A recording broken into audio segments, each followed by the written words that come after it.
When I first moved out to Oregon from the East Coast, I was overwhelmed by its natural beauty. Every day when I walked to work, I would pass a grove of giant sequoia trees on Oregon State's campus, and I'd always stop and marvel at their size. They're really, really big. I still walk to work every day, but after living here for over a decade, I hardly notice those sequoias anymore. They've fallen into the hazy background of my everyday world. And the only way that they become fully present to me again is when I see them in a different light, either through the eyes of visitors whom I show around campus, or on the rare occasion when it snows in Corvallis and the trees are blanketed in white. At these rare moments, my vision of the trees renews itself, and I experience all those old happy feelings of wonder again. What I'm experiencing in those moments is a state of defamiliarization. As critics have long recognized, great works of art can have a similar effect, showing us familiar things in new ways that make them appear strange again. When literary scholars want to talk about defamiliarization, they often reference a Russian critic named Viktor Shklovsky, who wrote an essay on the subject called Art as Technique in 1917. Shklovsky begins his essay by telling a funny and pretty relatable story about cleaning his living room.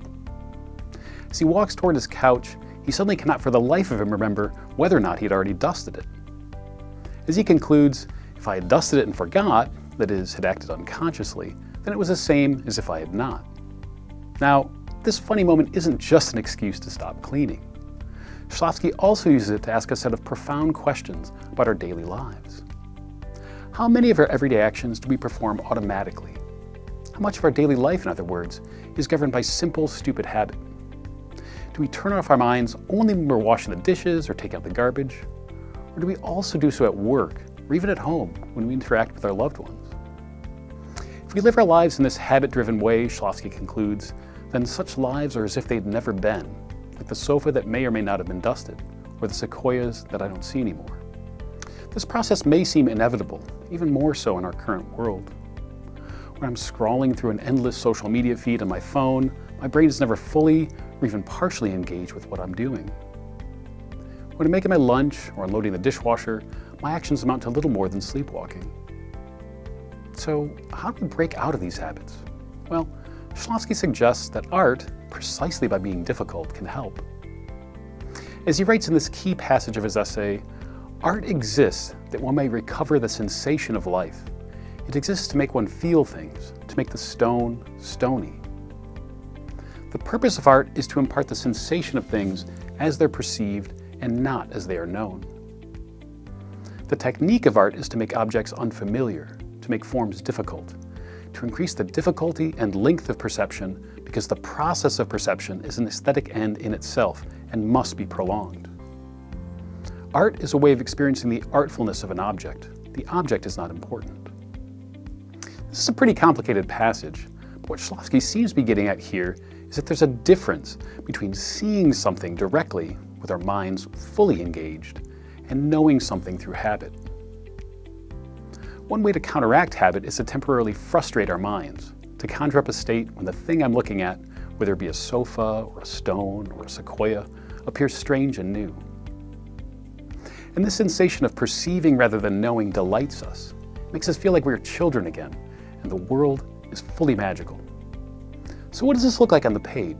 Well, given the sequoia story I told you at the beginning of this lesson, let me give you one brief example of defamiliarization that's also about trees. One of my favorite early 20th century poems is a very short work by the poet H.D. called Oread. For those of you who don't know, Oreads are nymphs from Greek mythology, whose lives were thought to be intimately tied to the lives of mountain conifers. Indeed, according to some accounts, an Oread lives as long as its partner tree lives, making its experience of time far different than our own. H.D.'s poem attempts to inhabit this worldview as an Oread leaves behind its mountainous everyday existence and gazes upon something it probably has never seen before, the sea. Here's how it goes. Whirl up, sea, whirl your pointed pines, splash your great pines on our rocks, hurl your green over us, cover us with your pools of fur. Now, this is a very strange description of the sea. The Oread seems to think that the waves of the sea are pointed pines that create pools of fur when they encounter a rocky coast. It also seems to think that the sea's color is green, which departs from our conventional understanding and makes us see the sea as if we're seeing it for the first time. While I won't go into any detail in my analysis of the poem, I encourage you to determine why the creature might see the ocean in this strange way. How can the sea be green when everyone knows it's blue? How can the dynamic action of the sea be compared to pointed firs when everyone knows trees are static objects that do not move? And how might answers to these questions make you look at the sea, and trees for that matter, in a new way? If you have any potential answers to these defamiliarizing questions, or have any other examples of how literature can make you see everyday objects in the world in a new way, I hope you share them with me in the comments section below. In the meantime, I'm off to have another look at those sequoias.